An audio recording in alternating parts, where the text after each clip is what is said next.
Oui. Alors pour commencer, on va parler effectivement de cet article du 21 avril dans le Figaro qui a révélé une tentative de putsch de la part d'une poignée de cadres de l'UPR sur fond d'allégations de harcèlement. Qu'est-ce qui vous est reproché exactement et quelles sont les conséquences pour le mouvement que vous avez fondé en 2007 ? Alors d'abord, merci de me recevoir. Excusez-moi d'avoir été obligé de reporter de 48 heures à cause d'un décès familial, ce qui permet d'ailleurs au passage de voir un petit peu ce que c'est que la vie, l'importance de la vie. J'en profite d'ailleurs pour transmettre mes condoléances à tous ceux qui ont perdu un proche au cours des semaines qui viennent de s'écouler. Un parti politique, vous savez, c'est souvent sujet à des tiraillements internes, à des crises. Dans aucun parti politique se passe sans qu'il y ait de temps en temps des crises de prise de pouvoir. Enfin, il n'y a que ça, regardez les autres partis politiques. Nous, on a déjà eu quelques crises auparavant. Là, il se passe quoi ? Il se passe que depuis un certain nombre de mois, pour ne pas dire d'années, j'ai vu quelques personnes qui, après notamment le résultat de l'élection présidentielle ou des législatives, ont considéré qu'ils auraient fait mieux que moi, et que ci et que ça, et donc on a vu s'accumuler des griefs. Je ne dis pas que tout est parfait à l'UPR, bien entendu.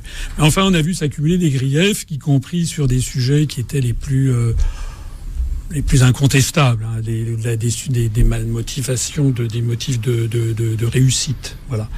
Je rappelle que nous avons maintenant une chaîne UPR TV, qui est la chaîne la plus consultée de tous les partis politiques français, que nous avons des consultations sur notre site internet qui sont considérables, que nous avons progressé aux élections, même si effectivement ça n'est pas dans la mesure de ce à la hauteur de vos espérances. Mais il faut dire aussi que nous souffrons d'un blacklisting sur la plupart des grands médias du pays. Pas sur Beurre FM en tous les cas. En attendant, aux dernières élections municipales, où on s'est présenté dans 22 villes, nous avons quand même dépassé 10% dans 2 villes, ce qui n'a été souligné par absolument aucun média. Et nous avons dépassé 2% dans 7 villes, ce qui montre que nous sommes sur une progression. Alors, il y a, depuis quelque temps, une volonté d'un certain nombre de cadres de dire, moi, j'aimerais bien être à la place. Voilà. Alors, on a vu se multiplier des campagnes, et au cours des dernières semaines, notamment, on m'a attaqué sur la prise de position que j'avais prise sur l'hydroxychloroquine, certains. On aura peut-être l'occasion d'y revenir ultérieurement, alors que la prise de position que j'avais prise était, me semble-t-il, tout à fait pondérée, nuancée et justifiée. Et puis, on a vu effectivement une attaque venant d'un certain nombre de membres du Bureau national. Le Bureau national, c'est quoi ? Ce sont des gens qui étaient sur la liste que j'avais présentée au dernier congrès, et qui n'ont pas d'assises. Oui, ils ont été élus avec vous sur votre proposition. Ils ont été élus avec moi sur ma proposition. Donc ce n'est en aucun cas un parlement. Ce n'est en aucun cas des gens qui ont le pouvoir de me démettre. C'est comme si vous aviez des ministres du gouvernement actuel qui demandaient la démission du président de la République. Bon, ça serait complètement incongru. Donc, d'ailleurs, la meilleure preuve qu'ils n'en ont pas le pouvoir, c'est qu'il ne se passe rien, justement. Alors, ils ont lancé toute une série d'attaques. Alors, il ne se passe rien, mais simplement, ils vont ces membres du bureau on va dire les sécessionnistes, vous ont envoyé une convocation, selon leurs termes, pour vous expliquer par rapport aux choses par rapport aux choses aux faits présumés qu'ils vous reprochent. Cette convocation est tombée au moment où vous avez appris un décès dans votre famille, et du coup, cette convocation a été reportée selon eux à aujourd'hui au 30. Alors est-ce que vous répondrez à cette convocation ? Mais ils n'ont pas de pouvoir de convocation. Non, mais c'est une question. Je veux dire, c'est des choses d'une extrême violence. Ce sont des choses d'une extrême violence. Ils ont lancé une lettre en me sommant de démissionner, en soulignant quelques points. En disant que votre démission était inéluctable compte tenu des faits qui vous alléguaient. Alors que personne ne m'avait entendu. Prétendu harcèlement, je signale qu'il n'y a aucun dépôt de plainte au pénal, il n'y a aucun dépôt de plainte, et il n'y a même pas de recours prud'homal. Donc il n'y a rien. Il n'y a rien. François, de quoi parle-t-on ? Pardonnez-moi, vous dites, vous l'avez dit, hein, vous parlez d'accusations de harcèlement. Vous dénoncez quoi précisément ? J'entends pas bien. Adil Farkan, vous demandez ce que vous dénoncez précisément. Mais moi, ce que je dis, c'est que on a affaire à une tentative de putsch. Là, on a affaire à des gens qui utilisent. J'ai eu l'occasion de faire une vidéo où je montrais que les conjurés, si l'on peut dire, ont fait, je ne sais plus, je crois que j'avais listé 9 ou 10 griefs, c'était illégal, contraire au statut, etc. Donc, en fait, ils sont dans la totale illégalité ou irrégularité. J'ajoute que j'ai des témoignages, y compris des signataires qui m'ont téléphoné, pour me dire à quel point ils sont horriblement gênés, puisque, en fait, c'est une poignée à l'intérieur de cette poignée, et il y en a certains qui ont reçu des appels téléphoniques, il s'était passé des choses très très graves, il fallait signer, donc ils se sont laissés impressionner. Oui, il y avait des gens de l'UPR, comme Zaman Ziwan, par exemple, qui était votre colistière aux élections européennes, qui ont signé d'abord la première salve sécessionniste, mais qui n'en sont plus signataires aujourd'hui. On ne voit plus écoutez, à vrai dire, tout ceci, je trouve que c'est misérable. C'est misérable, ce sont des méthodes fascistes. C'est des méthodes dignes de la Stasi. Ce sont des méthodes absolument inqualifiables, d'une extraordinaire violence. Heureusement que l'écrasante majorité des adhérents m'ont envoyé des messages de soutien, parce que les gens ne sont quand même pas dupes. Qui prodet, comme on dit en latin. À qui profite le crime? Qui est-ce qui a intérêt en ce moment... Est-ce qu'on peut parler d'un complot, François Asselineau? Qui est-ce qui, en ce moment... Je n'ai pas utilisé le mot complot, j'ai dit qui est-ce qui, en ce moment, a intérêt à démolir l'UPR, alors que nos analyses sont de plus en plus présentes et de plus en plus attractives sur la scène politique. En tout cas, ce que je voudrais dire, que les choses soient très très claires, c'est que je vais porter plainte pour diffamation publique. Vous devancez une de mes questions, voilà, François. Je vais porter plainte pour diffamation publique pour toute personne qui me calomnie. Et pour les faits qui ont été énumérés déjà auparavant. Alors, ce qu'il faut savoir, c'est que dépôt de plainte, c'est pas une procédure qui se fait comme aller déposer plainte au commissariat de police. Ça se fait en quelques minutes. Non.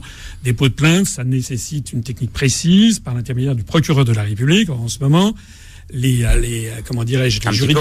juridictions sont au ralenti, ne prennent pas ça jusqu'au déconfinement. Mais à l'issue du déconfinement, je porterai plainte contre les personnes qui se sont lancées à des diffamations publiques à mon encontre sur ces affaires. Et je voudrais ici faire appel, à l'ensemble des gens qui me connaissent depuis des années, pour leur dire ne tombez pas dans le piège. Ce qui est évidemment on voit sur les réseaux sociaux de l'UPR que la base vous est totalement fidèle. Évidemment, parce que les gens ne sont pas bêtes, vous savez. Alors il y a je connais plusieurs personnes qui connaissent bien la politique et qui m'ont dit finalement c'est assez rassurant parce que ça prouve que vous entrez dans la cour des grands. Pardonnez-moi la comparaison, mais quand on veut tuer son chien, on dit qu'il a la rage, c'est ça? Et ça prouve, écoutez, il n'y a pas d'homme politique qui, lorsqu'il prend de la notoriété, ne fasse l'objet d'attaques. Vous convoquez un congrès prochainement? Face à une situation comme ça, moi, ce que je veux surtout, c'est évidemment sauver le mouvement, parce qu'il y en a, vous savez à quoi ça me fait penser. Ça fait penser au jugement de Salomon, vous savez, entre deux femmes qui se disputent le bébé, quoi. Voilà. Et puis il y a Salomon qui dit, je vais couper le bébé en deux. Et donc la fausse mère dit d'accord. Et puis la vraie mère dit non, il faut, je préfère donner parce qu'elle veut sauver son bébé. Moi, ce que je veux, c'est d'abord sauver l'UPR. Donc sauver l'UPR, je me suis dit, face à une affaire comme ça, il faut trancher. Et il faut trancher comment? On est le parti pour la souveraineté. Donc oui, d'ailleurs les sécessionnistes de l'UPR, les cadres qui ont fait cette tentative de putsch, d'ailleurs disent mais quel congrès? Voilà. Il n'y a pas besoin de congrès. Voilà. D'ailleurs le président n'a pas à convoquer le congrès. Voilà. C'est-à-dire qu'il nie l'évidence, il nie les statuts. Je signale qu'il représente 0,1% de nos adhérents. Or ce sont les adhérents qui élisent le président. Ce ne sont pas 0,1% de personnes qui ont été élues parce que je les avais mentionnées, mis sur ma liste.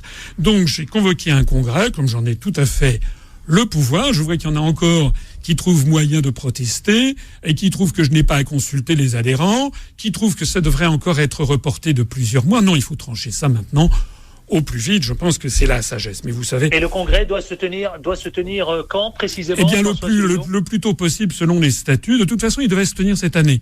On a un congrès qui doit se tenir... Oui, vous l'avez simplement avancé, d'ailleurs. Oui. Mais même pas avancé. Vous savez, le dernier congrès s'était tenu il y a 2 ans et 7 mois. Je me rappelle qu'entre le 2e et le 3e congrès, il y avait eu 2 ans et 5 mois. À d'autres moments, ça a dépassé 3 ans, parce que c'est par année calendaire. Ça donne une certaine souplesse, c'est assez pratique. Et donc, j'ai décidé de le faire. Donc, j'ai proposé le 6 juin. Donc là, on est conformément au statut. On consulte les délégués départementaux et les délégués régionaux et les membres du Conseil national. Et puis, c'est une simple consultation. Au vu de cette consultation, je déciderai, parce que c'est un avis simplement consultatif. Et donc, j'entends organiser ce congrès au plus vite, probablement le 6 juin, avec un vote des adhérents qui se tiendra avec, évidemment, contrôle d'huissier, qui se tiendra, comme on l'avait fait lors des congrès antérieurs, qui se tiendra par Internet, au cours des jours précédents.